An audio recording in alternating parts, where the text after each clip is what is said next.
तो guys sir बात करेंगे आज हमारा जो पीएमएस फॉर्म भरना होता है। जो लोग जीटी बन के आते हैं उसके बाद जीटी कंप्लीट होने के बाद उन लोग का मतलब फॉर्म भरना होता है। कन्फर्मेशन लेने के लिए एक पीएमएस फॉर्म आता है जिसको भर देना होता है और उसके बाद हमारा कन्फर्मेशन लेटर आ जाता है। सैलरी बार के जितना होता है मतलब 2-3 महीने का सैलरी एक साथ जो एरियर बार के मतलब पहला वाला सैलरी आएगा पहले, मतलब जीटी बन के जितना सैलरी मिलते थे हम लोग को उतना ही सैलरी आएगा 2-3 महीना। उसके बाद अगर आपका जैसे इस महीने में अगर हो गया आपका कंप्लीट हो गया तो कन्फर्मेशन आप पीएमएस जो फॉर्म होगा वो भर देंगे, कन्फर्मेशन हो जाएगा।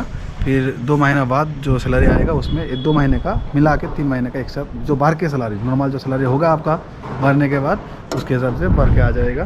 तो पीएमएस फॉर्म भरना आता है तो जो तुम्हारा प्रोजेक्ट मैनेजर रहता है उसके पास तुमको एक लेटर जो आएगा उसमें पीएमएस फॉर्म कुछ भरना होता है।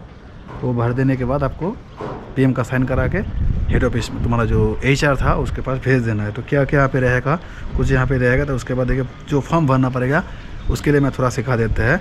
बहुत सारा बंदा इस महीना हो रहा है वो कमेंट किया मेरे को, जिसके लिए मैं थोड़ा कोशिश करूँगा वो आप लोगों को दिखाने के लिए। स्क्रीन भी दिखाऊँगा बगल में, वहाँ पर देख लीजिएगा आपको। तो ट्रेनी असेसमेंट फॉर्म करके लिखा रहेगा, उसके नीचे देखिए पीजीईटी, जीईटी और डीईटी जो post graduate engineer trainee, graduate engineer training और डिप्लोमा इंजीनियर ट्रेनिंग सबके लिए यहाँ पे ऑप्शन रहता है। तो पहले क्या बोलता है एम्प्लॉय डिटेल्स, तुम्हारा जो एम्प्लॉय तुम्हारा सब डिटेल्स जो कंपनी में एम्प्लॉय आईडी रहता है वो डालना पड़ेगा। एम्प्लॉय नेम तुम्हारा जो शुभ नाम वो तुमको डालना पड़ेगा। वर्टिकल तुम्हारा जो है जिस प्रोजेक्ट में तुम काम कर रहे हो उसका कोई एक वर्टिकल रहता है, जैसे वाटर सप्लाई का अलग वर्टिकल रहता है, रोड एंड ट्रांसपोर्टेशन का अलग वर्टिकल रहता है, मेट्रो का अलग वर्टिकल रहता है और मैन्युफैक्चरिंग का अलग वर्टिकल। ऐसे ऐसे जो वर्टिकल है तुम्हारा उसका नाम तुमको लिखना पड़ेगा। उसके बाद सेक्टर, जैसे हम वाटर सप्लाई सेक्टर में है वो भरना पड़ेगा।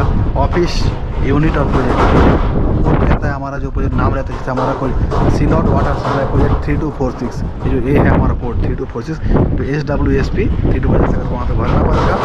डिपार्टमेंट कौन सा डिपार्टमेंट है, अगर सिविल इंजीनियरिंग का हो तो सिविल इंजीनियरिंग, मैकेनिकल इंजीनियरिंग का हो तो बहुत आवाज़ आ रहा है, ठीक है। मैकेनिकल का, इलेक्ट्रिकल का इलेक्ट्रिकल। ट्रेनिंग टाइप कैसा रहेगा, अब जो ट्रेनिंग थे उसमें क्या कैसा ट्रेनिंग थे आप, पोस्ट ग्रेजुएट इंजीनियर ट्रेनिंग, अगर पोस्ट एमटेक किए हो तो बीटेक किए हो तो जीईटी और डिप्लोमा किए हो तो डीईटी। उसके बाद लोकेशन स्टेट कौन सा लोकेशन पे आपका हुआ, जैसे मेरा महाराष्ट्र में था महाराष्ट्र डाल दिया। डेट ऑफ ज्वाइनिंग कब ज्वाइनिंग किए तो डेट डालना पड़ेगा, हर किसी का ऑफर लेटर में रहता है। और कन्फर्मेशन डेट तो सेम डेट, जब कन्फर्मेशन कब होगा 1 साल होने के बाद तो सेम डेट तुमको डालना पड़ेगा नेक्स्ट ईयर का। अगर आप इस साल ज्वाइनिंग किए हो तो नेक्स्ट साल का सेम डेट तुमको डालना पड़ेगा ज्वाइनिंग डेट। क्वालिफिकेशन क्या था तुम्हारा, बीटेक एमटेक को डालना पड़ेगा। स्ट्रीम कौन सा स्ट्रीम है, सिविल इंजीनियरिंग जो डिपार्टमेंट जैसे बोलते हैं सेम चीज़ जाना पड़ेगा। कंपनी का नाम अभी आपको यहाँ पे डाल देना है, मोबाइल नंबर डाल देना है। उसके बाद रिपोर्टिंग स्ट्रक्चर, यहाँ पे अप्रेजर रहेगा और रिव्यूअर। अप्रेजर में तुमको खुद भरना होता है और रिव्यूअर जो तुम्हारा प्रोजेक्ट मैनेजर रहेगा, प्रोजेक्ट कोऑर्डिनेटर रह सकता है, वर्टिकल हेड रहता है, नहीं तो VP जो तुम्हारे पास करीब है। तो प्रोजेक्ट मैनेजर ही अवेलेबल रहता है, कोऑर्डिनेटर तो इशू में बोलते हैं, तो तुम्हारा प्रोजेक्ट मैनेजर से ये सब कराना होता है।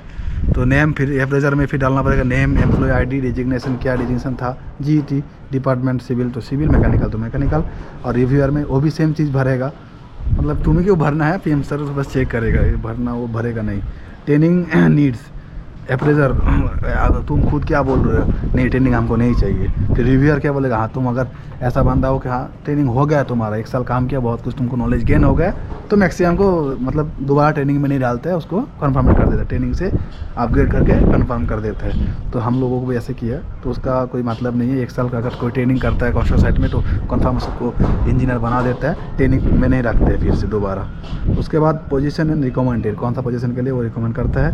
वर्टिकल जो मतलब अगर सेम प्रोजेक्ट पे चल रहा है तो उसी में तुमको काम कराएगा तो सेम वर्टिकल डालेगा। अगर तुमको कौन चेंज कर देगा कि दूसरा वर्टिकल में भेज देगा, अगर तुम वाटर से तुमको ट्रांसपोर्टेशन में भेज रहा है, कहीं पे भेज रहा है, तो ऐसा करता नहीं। 1 साल में तुमको ट्रेनिंग कराए एक वर्टिकल के अंडर, एक प्रोजेक्ट में, एक डिपार्टमेंट में, दूसरे करता नहीं मेगा में, तो सेम चीज़ में जो भर देगा है। ऐसे भी टीम वो जो बगल में है वो ऐसे भी टीम करेगा। डेजिग्नेशन तुम्हारा जो रहता है वो यहाँ पे तुमको भर के दे देगा। इंजीनियर बना देता है हम लोग को, तो इंजीनियर यहाँ पे डाल देगा डिपार्टमेंट। फंक्शनल एरिया और ग्रेड वहाँ से आता है M3D, जैसे हम लोग को आएगा M3D ग्रेड, तो ग्रेड ये सब यहाँ पे एंट्री करना होगा आपको।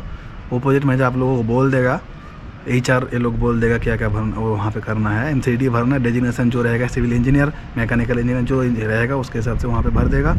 और यहाँ पे आपको आपका इसका score trainee absorption status final score, यहाँ पे वो ACP में ये सब चीज़ आएगा।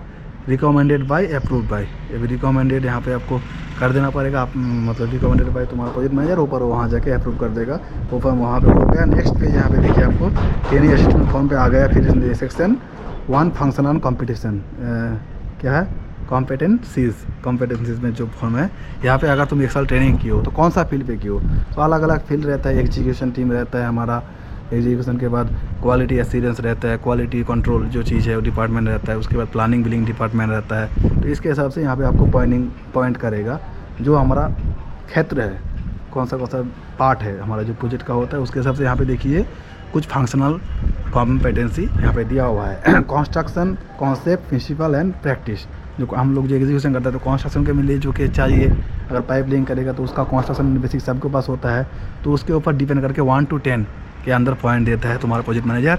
तो 9-10 मैक्सिमम लोगों को देता है, 9-10 करके ऐसे देता है, किसी को 8-9-10 इसके अंदर ही पॉइंट देता है। अगर तुमको कंस्ट्रक्शन का अच्छा नॉलेज है, हाँ ये बंदा कंस्ट्रक्शन एग्जीक्यूशन कर रहा है, तो इसको 10 दे देता है। मेरे को 10 दिया था। उसके बाद quality assurance and quality control, quality department में काम कर रहे हैं, उसका नॉलेज हो गया आपके पास ट्रेनिंग करने के बाद, 1 साल काम करने के बाद, तो वहाँ पे भी आपको 8-9-10 इसको कुछ दे देगा। Construction material and project procurement, जैसे हम लोग को मटेरियल का जो फॉलोअप वो भी लेना होता है कंस्ट्रक्शन के लिए कि जो मटेरियल चाहिए हम लोगों को, तो उसका फॉलोअप करना पड़ेगा। उसके बाद साइट पे आएगा वो कि बहुत 2-3 महीना पहले से हम लोग को इंडियन डालना होता है, फॉलोअप लेना है, तभी मटेरियल हम लोग को टाइम पे पहुंचता है साइट पे। तो इसलिए मटेरियल फॉलोअप का मटेरियल का नॉलेज है या नहीं है। ये कंस्ट्रक्शन के लिए सीमेंट एग्रीगेट सैंड और इसके बिल्डिंग मटेरियल, शटरिंग मटेरियल, बहुत सारा मटेरियल चाहिए, तो उसका नॉलेज है कि नहीं, उसके ऊपर डिपेंड करके पॉइंट देगा आपको। कंस्ट्रक्शन इक्विपमेंट, तो इसके साथ बहुत सारा मशीनरी चाहिए हम लोग को, टाइमली उसको फॉलोअप करना है, क्या क्या करना है, तो हर चीज़ को वो उसके ऊपर डिपेंड मार के रिक्वायर एंड मेंटेनेंस के लिए, रिपेयर एंड मेंटेनेंस उसकी नॉलेज है या नहीं है। अगर एजेक्स चाहिए कंस्ट्रक्शन के लिए, हाइड्रा, फराना, ऐसा बहुत सारा मटेरियल मशीनरी, तो उसके ऊपर डिपार्टमेंट में कितना एक्सपर्ट है नहीं है, उसके ऊपर पॉइंट करेगा, 9-10 दे देगा। अब अच्छा होगा 10 दे देगा।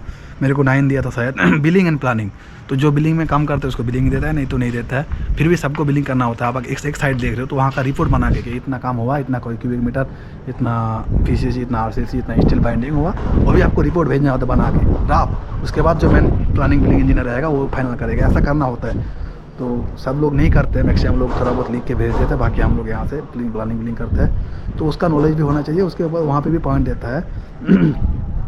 तो वहाँ पे भी जैसे मैं तो प्लानिंग में काम करता हूँ, तो मेरे को 10 दिया था उधर। और हेल्थ सेफ्टी एनवायरनमेंट, जैसे हम लोग इंजीनियर रहते हैं तो हमारा हेल्थ सेफ्टी इसको ध्यान देना पड़ेगा। काम तो रहेगा, काम के ऊपर हमको ये सब चीज़ को ध्यान देना पड़ेगा कि काम ठीक से, मतलब लाइफ को बचा के काम करना है, तो उसके ऊपर पॉइंट देता है। ये भी एक पार्ट है इसमें। तो ये सब मैं वो तुम्हारा प्रोजेक्ट मैनेजर भर देगा। भरने के बाद बाकी काम तुम्हारे यहाँ पे कंप्लीट, जो फिल हो गया, प्रोजेक्ट मैनेजर साइन हो गया, होने के बाद स्कैन करके तुम्हारा प्रोजेक्ट मैनेजर वो HR को दे देगा, HR प्रोवाइड कर देगा HO में। आपका काम कंप्लीट, कंफर्मेशन हो गया, और नेक्स्ट 2 महीने बाद आपका वर्क के सैलरी भी आ जाएगा। और एक चीज़ आप लोग ध्यान रखिएगा, ये जो रेटिंग पॉइंट जो आपको दिखा है यहाँ पे 9-10 करके जो देगा, 9-10 ऐसा करके आप टारगेट रखिए 90 के ऊपर रखने का। अगर 90 के नीचे रखेगा, 81 से 90 तक सेम वैल्यू, 90 तक सेम वैल्यू रहेगा, आपका पैकेज कम आएगा। एक रेंज रहेगा, जैसे हमारे पास 3,25,000 रेंज था, 81 से लेके 90 तक जो सैलरी का पैकेज था 3,25,000 जो मेरा आया है। मेरे को 90 रेटिंग दिया था, एक कम दिया था, तो मेरे ऊपर जो और GT बंदा था उसको 91 दिया था, एक ज़्यादा दिया था, जस्ट ओनली 1। तो एक ज़्यादा दिया था, 91 दिया था, तो 91 से लेकर 100 तक सेम रेटिंग रहेगा। उसका पैकेज रहेगा 3,48,000 था हमारे ईयर में।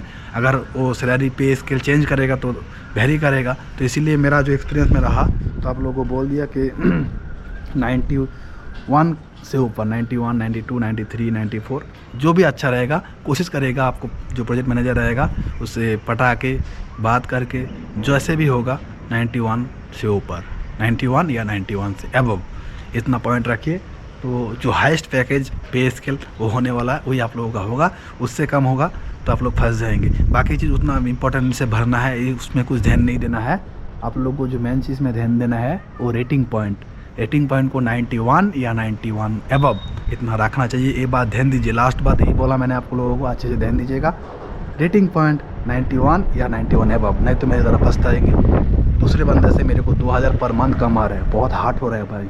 काम कर रहा हूँ मैं, 12 घंटा ऑफिस में बैठे काम करते रहते हैं, लेकिन मिस्टेक हो गया था हमारा, उनको भी मालूम नहीं था प्रोजेक्ट मैनेजर से सर को, जिसके लिए वो 2000 का डिफरेंस मेरा तो अल्टीमेटली नुकसान ही हो रहा है ना। इसीलिए आप लोगों को बार बार बहुत बार बताया मैंने, अगेन एंड अगेन बताया। तो ये गलती मत कीजिएगा, कोशिश करिएगा। अगर कंफर्टेबल है बात करते हैं प्रोजेक्ट मैनेजर से तो एक काम करा लीजिए, आराम से काम भी करिए और ये काम करा के अपलोड कर दीजिए PMS फॉर्म, आपका सैलरी अच्छा हो जाएगा। फिर 2-1 साल काम करिए, अगर अच्छा कंपनी मिलेगा तो चला जाइएगा। एक्सपीरियंस गेन करना पड़ेगा। रिसेंटली मैं इंटरव्यू दे के आया तो एक्सपीरियंस मांग रहे हैं वो लोग। तो चलो जो भी है 91 या 99 से रखिए। आज का वीडियो यही ख़त्म करते हैं, फिर मिलेंगे कभी।